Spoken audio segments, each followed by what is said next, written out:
Okay, so Gemstone Beast Boy, everybody. This is not something anybody is going to use. There's no reason to use this. Your Puppet Beast Boy is more reliable and it's more accessible. Everybody can get Puppet. Not everybody's going to gamble for Gemstone. Also, I'm wasting a bunch of resources because I'm using Killer Frost and Grodd as support characters, and both of those legendary characters are better supports for different teams. But Killer Frost is going to freeze the opponent, and I use that just to make sure I don't have to, like, you know, interact with the opponent blocking or backing off, so that I don't have to worry about losing Gemstone. Grodd is here because since I'm not using Puppet, I don't have infinite power, so I'm going to have to do a special and then, you know, build power for another special.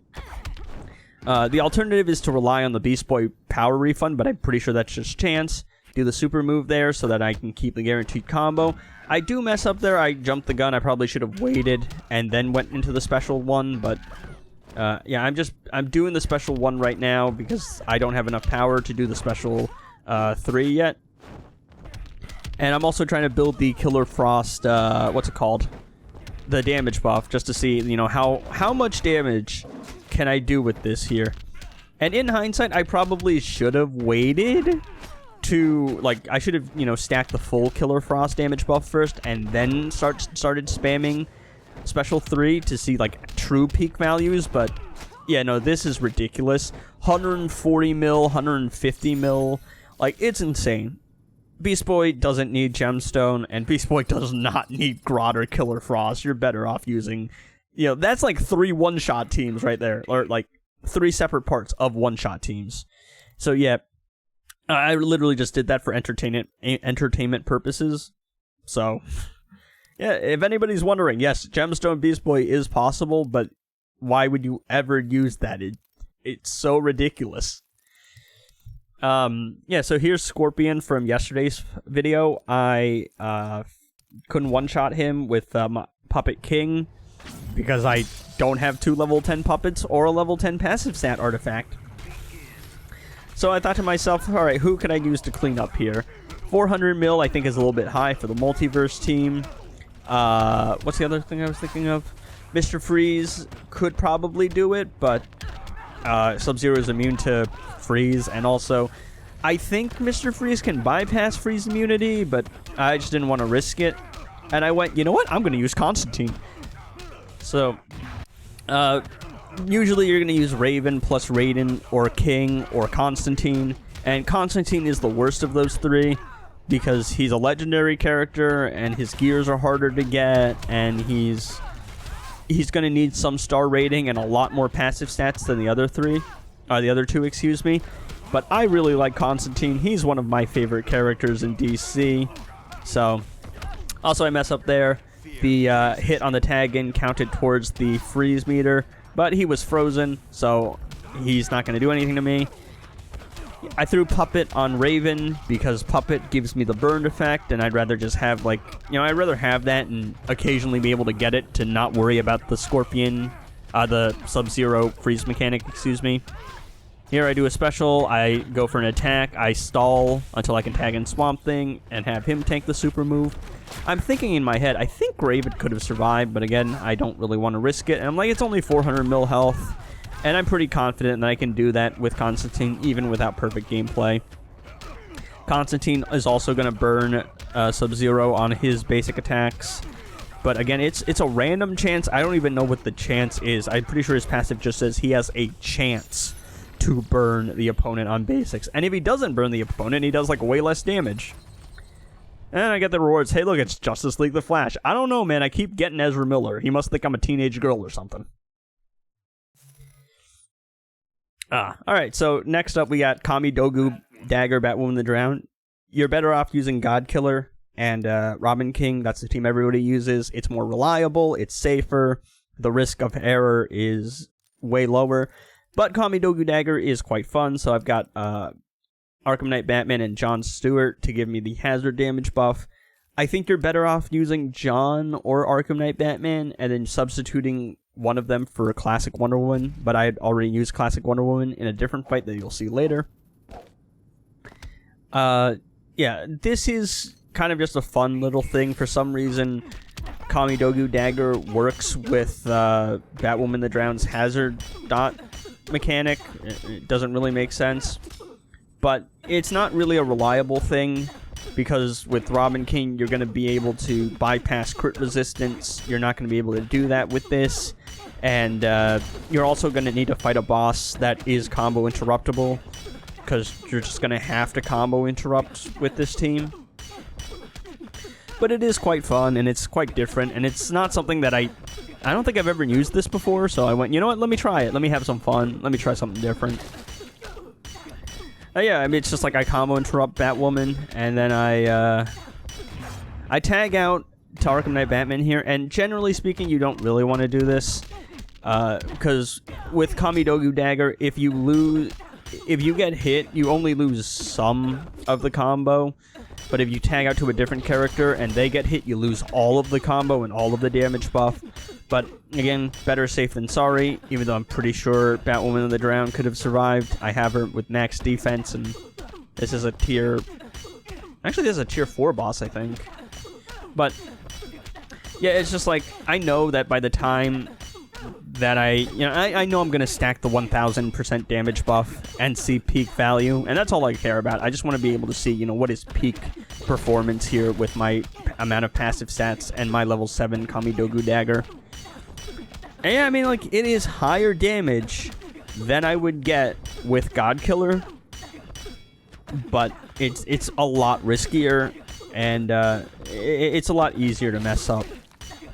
I also want to say, you guys have been amazing, man. The support has been incredible. All of my videos lately have been doing really well. I've been getting really great comments about how, my videos are great. You guys love the content. You love the videos. And, you're encouraging me to keep going. And that really does just mean the world to me, man.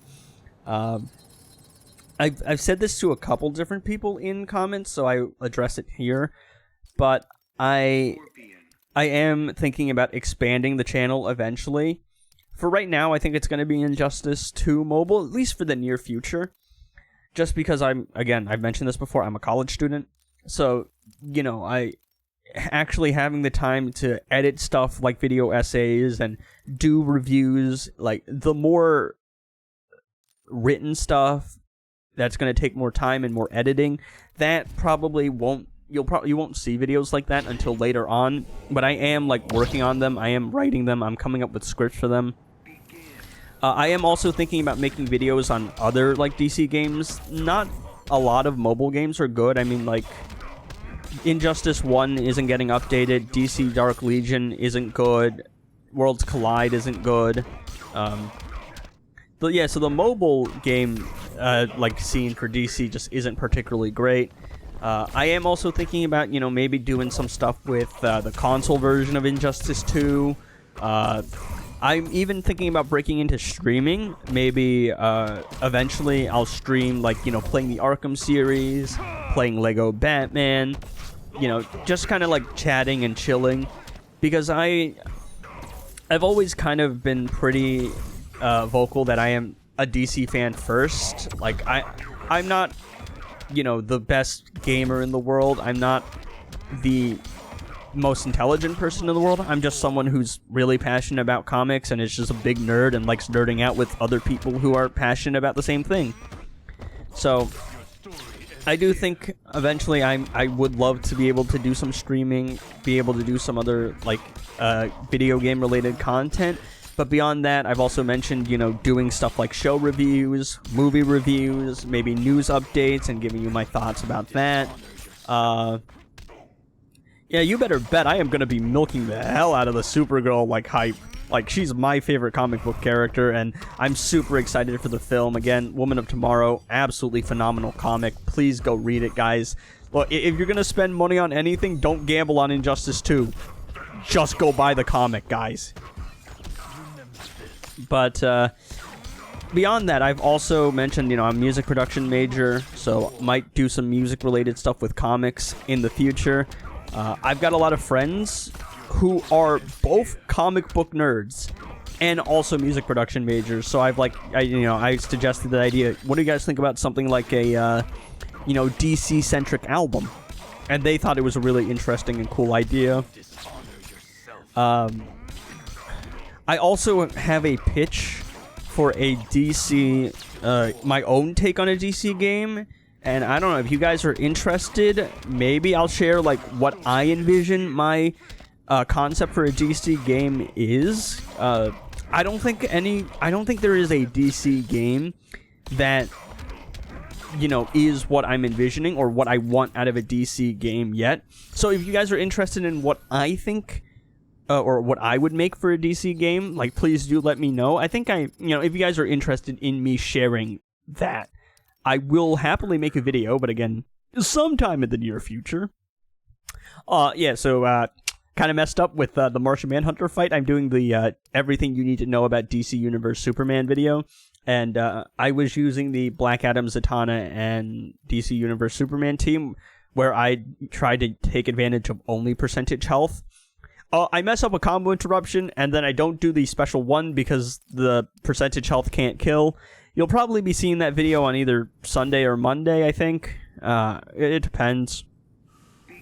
But I went, you know, what am I going to do here? 18 million health. What are we going to use? So I went, you know what? I used Multiverse Armored Supergirl yesterday. I'm using Multiverse Supergirl today.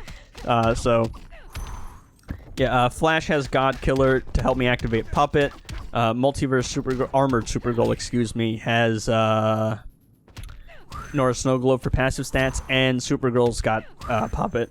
So I do a little bit of the freeze breath spam, which is really cool. Multiverse Supergirl is the only Supergirl character in the game that really has a freeze breath mechanic. That was until Sasha Calle, I think that's how you pronounce her name, Girl of Steel Supergirl got released, and she's got a little thing where like she'll freeze the enemy's feet and then punch them in the face. But the only Supergirl who has a freeze mechanic is Multiverse Supergirl. I think she's the only Kryptonian that actually interacts with like the freeze breath thing, and I'm just like, you think the freeze breath thing would be bigger, but no, Superman and Supergirl, they all just do heat vision. Like, that's their thing. I would also love to see a Kryptonian character that interacts with the X-ray mechanic. Like, I'm pretty sure everybody kind of knows we're getting DC Universe Supergirl. She's going to be, like, one of the 4 pillars in James Gunn's DCU. She's got the second movie in the cinematic universe, which is insane, but I'm really glad to see my girl finally getting some love on the big screen. But I would love to see some kind of, like, exploit, like, weakness mechanic. It's like the X-ray vision thing. I've always envisioned it as, you know, being able to sense the opponent's weak spot and, like, take advantage of that. So maybe some kind of, like, passive where she can activate X-ray vision and it, like, increases the amount of damage she does on a special. I think that would be really cool. I'd also really like to see some kind of, way to implement super hearing. I don't know, maybe she can predict an opponent's attack and, like, counter-attack. I think that would be cool. I'm just like, dude, Kryptonians are so stupidly overpowered. How are we not doing anything with them? Come on. All you're giving them are punches, heat vision, and, like, a couple of them get freeze breath. But come on, we're missing out on the X-ray vision. We're missing out on the super hearing. Come on, man. Also, speaking of characters that just aren't utilized enough, Martian Manhunter. We have one Martian Manhunter, and he is one of the coolest characters in all of comics, and we gave him extension of negative effects. He's a shapeshifter, he's got telepathy, he's got telekinesis, he's got energy vision, he's got all of this stuff, and we went, alright, let's make him extend the duration on negative debuffs. Come on, man. I would really love to see a, like, multiverse Martian Manhunter, David Harwood, who played Martian Manhunter in the Supergirl show. I would love to see, like, you know, another variation of Martian Manhunter, Danielle Panabaker from The Flash. I would love to see another variation of Killer Frost, Reverse Flash, Tom Cavahan.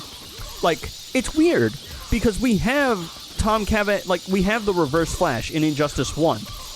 But they never ported him over to Injustice 2 mobile. It's weird. Because with The Flash, they had Grant's Season 2 and 3 suit in the first Injustice 1 mobile, and then they gave him the Season 4 suit in the, In Injustice 2, they gave Green Arrow an updated suit, Stephen Emile. They made Melissa Benoist Supergirl. They introduced White Canary, Katie Laws. But we couldn't get Reverse Flash, are you serious? Tyler Hoechlin, previously Superman in Supergirl, and then he got Superman and Lois. I think it would be cool just because I really like Tyler. But I don't really think we need another Superman variant. You know, and then there's all the DCU side characters. Okay, look. Please give me DCU Lobo. Please. Please. Please, guys, please. Can we have DCU side characters? Anyway, thanks for watching.